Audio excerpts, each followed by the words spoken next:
Hello दोस्तों। तो हम आगे जाओ कि चौथे लेक्चर में जहाँ हम देखने वाले हैं syntax and declaration of primitive data type. तो प्रिमिटिव डेटा टाइप क्या थे? बाइट था, शॉर्ट था, इंटीजर था, लॉन्ग था, फ्लोट था, डबल था, कैरेक्टर था और बुलियन। तो ये सब क्या हो गया? Primitive data type.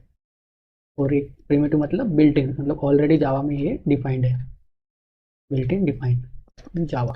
तो ये सब हो गया प्रिमिटिव। तो इसको डिक्लेयर कैसे करते हैं, इसका सिंटैक्स क्या रहेगा डिक्लेरेशन का? तो बेसिकली बेसिक सिंटैक्स रहता है data type and variable name equal to value. Value value देना है तो दो, नहीं तो मत दो। ये अपने पे डिपेंड करता है। सेम कॉलन इंपॉर्टेंट है। अगर सेम कॉलन नहीं दोगे तो एरर थ्रो करेगा। Same A colon is important.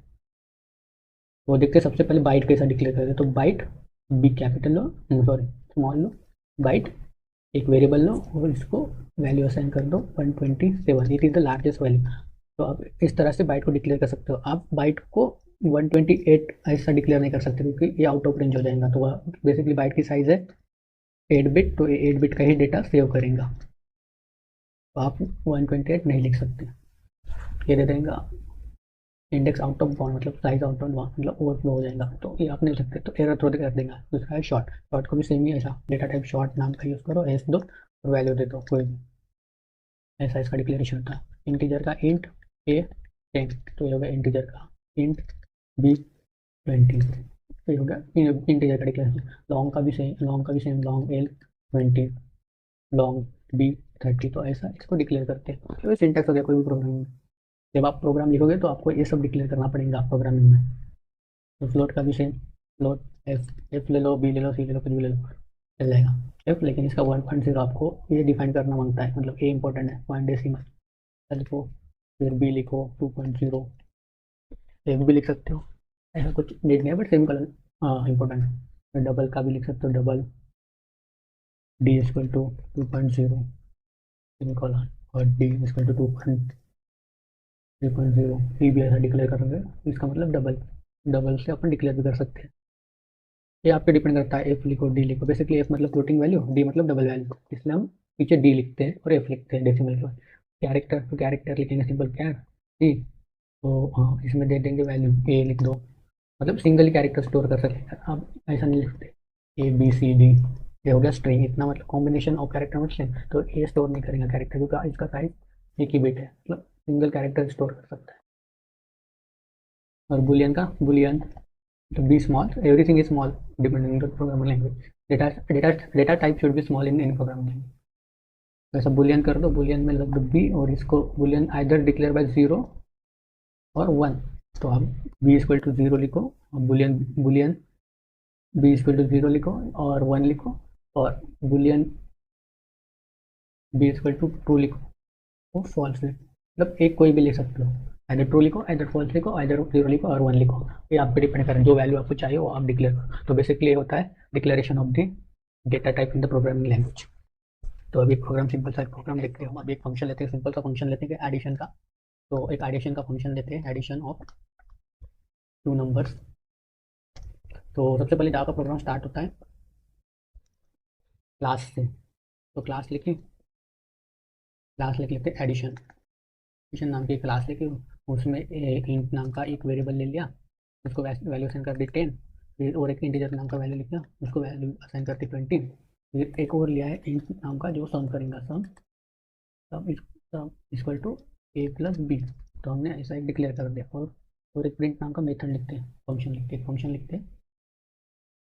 तो क्लास में ही फंक्शन रह जाता है पब्लिक वॉइड एक एडिशन नाम का सम नाम का एक फंक्शन ले ले, उसमें प्रिंट करा रहे system dot out dot print N. तो इसमें सम प्रिंट करा है सम।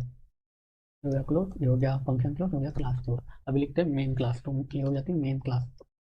बेसिकली ऑब्जेक्ट ओरिएंटेड प्रोग्रामिंग जो आपको मैं अभी लिख रहा हूँ तो इसको भी समझा दूंगा। तो मेन में क्या लिखते हैं, एक मेन क्लास में इसकी क्लास डिक्लेयर करेंगे जो रहेंगी मेन। मेन नाम की एक बना लेते हैं। तो ये क्लास में इसमें मेन मेथड रहेंगे जो डिक्लेयर होंगे पब्लिक स्टैटिक वॉइड मेन। उसमें का आर्गूमेंट पास करते हैं string A R G S. तो ये आर्गूमेंट हो गया, उसमें अपन एक क्लास के वेरिएबल को कॉल करते हैं। मतलब ये फंक्शन को कॉल करते हैं। मतलब एक क्लास के वेरिएबल भी आ जाएंगे, फंक्शन भी आ जाएंगे। तो इसको कॉल कर एक क्लास को कॉल करते हैं। तो कोई कॉल को क्लास करने में क्या लेंगे, पहले अपना ऑब्जेक्ट डिक्लेरेशन का सिंटैक्स क्या रहेगा, class name is addition, object ये हो गया ऑब्जेक्ट इक्वल टू न्यू, फिर एडिशन, तो सेमीकोलन, फिर ये ऑब्जेक्ट से ले लेंगे, ये ऑब्जेक्ट से इस सम को कॉल कर देंगे, सम, ये हो गया कॉल, इधर क्लोज कर देते हैं, इधर क्लोज कर देते हैं। तो अभी क्या होगा, ऑब्जेक्ट डॉट सम कौन से ऑब्जेक्ट इस क्लास का एडिशन, तो ये क्लास का ऑब्जेक्ट बना है, जो ऑब्जेक्ट है ये क्लास के ये वाले फंक्शन को कॉल कर देगा, तो आउटपुट क्या आ जाएगा अपना, सम हो जाएगा, ये सम क्या था ए प्लस बी, ये क्या था 10 प्लस 20, तो सम में क्या स्टोर होगा 20 30, और आउटपुट क्या हो जाएगा 30, तो 30 ये प्रिंट हो जाएगा। वो बेसिकली ऐसे डिक्लेयर करते हो गया डिक्लेरेशन इंटीजर का। वैसा ही बुलियन का भी अपन कर सकते हैं, फ्लोट का भी कर सकते हैं। आप बुलियन का करो, मतलब बुलियन की वैल्यू अलग रहेंगी, उसका लॉजिक भी अलग रहेगा, फ्लोट का कर सकते हो, डबल का कर सकते हो, और जितने डेटा टाइप्स है उसको अपन ऐसा प्रोग्राम लिख सकते हैं। तो बेसिकली ऐसा डिक्लेरेशन होता है, ऐसा डिक्लेरेशन होता है फंक्शन का प्रोग्रामिंग, सॉरी ऐसा डिक्लेरेशन होता है डेटा टाइप एंड वेरिएबल का डिक्लेरेशन होता है प्रोग्रामिंग। और एक देखते हैं, जहाँ मैं आपको पिछले वाला प्रोग्राम में ये फंक्शन को देखते हैं, तो यहाँ पे क्लास, यहाँ पे एक क्लास है, जो क्लास हमने डिक्लेयर किया है, तो ये हो गया हमारा non primitive data type, primitive data type हो गया, जिसमें कार अपना क्लास ले, उसमें स्ट्रिंग नाम का एक, ये हो गया अपना डेटा टाइप, स्ट्रिंग नाम का डेटा टाइप हो गया, उसमें ये वेरिएबल्स हो गए, वेरिएबल्स, वेरिएबल्स और डेटा, प्रोग्रामिंग में इसको डेटा करते हैं कहते हैं, और ये हो गया दूसरा वेरिएबल, और एक इंटीजर टाइप का एक प्रिमिटिव डेटा टाइप हो गया, और उसमें ईयर नाम का एक डेटा वेरिएबल है,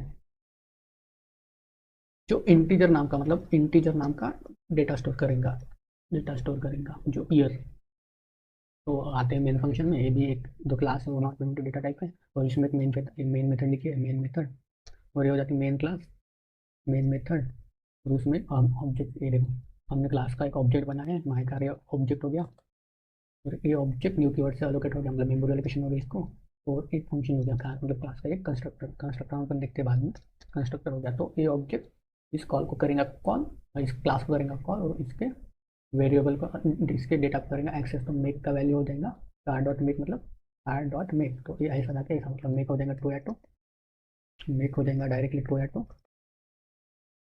मॉडल्स हो गए, मतलब एक वेरिएबल दूसरे वेरिएबल में क्या होगा, मॉडल है वेरिएबल का नाम, तो मॉडल में हो जाएगा कैमरी, और जो ईयर रहेगा, तो ईयर में क्या हो रहा है, इंटीजर डेटा स्टोर हो रहा है, इंटीजर मतलब 2022, वो हो गया इंटीजर वैल्यू, तो ये हो जाएंगे स्टोर इसमें ईयर्स में, तो ईयर्स हो गया 2022, बेसिकली ये होगी टोएट होगी स्ट्रिंग वैल्यू, ये होगी स्ट्रिंग डेटा टाइप था, तो ये स्ट्रिंग वैल्यू हो गई, ये भी मॉडल स्ट्रिंग था, तो ये भी स्ट्रिंग वैल्यू हो गई, और ईयर तो इंटीजर था, मतलब इंटीजर से डिक्लेयर किया था, तो इंटीजर, तो ये हो गया इंटीजर, इंटीजर वैल्यू का, तो इस तरह से वेरिएबल डेटा टाइप और वेरिएबल का यूज होता है प्रोग्रामिंग में, मतलब आप अगर आप स्ट्रिंग डिक्लेयर करते हो, string A equal to ABC, तो ये हो जाती स्ट्रिंग वैल्यू, ये होती है स्ट्रिंग वैल्यू।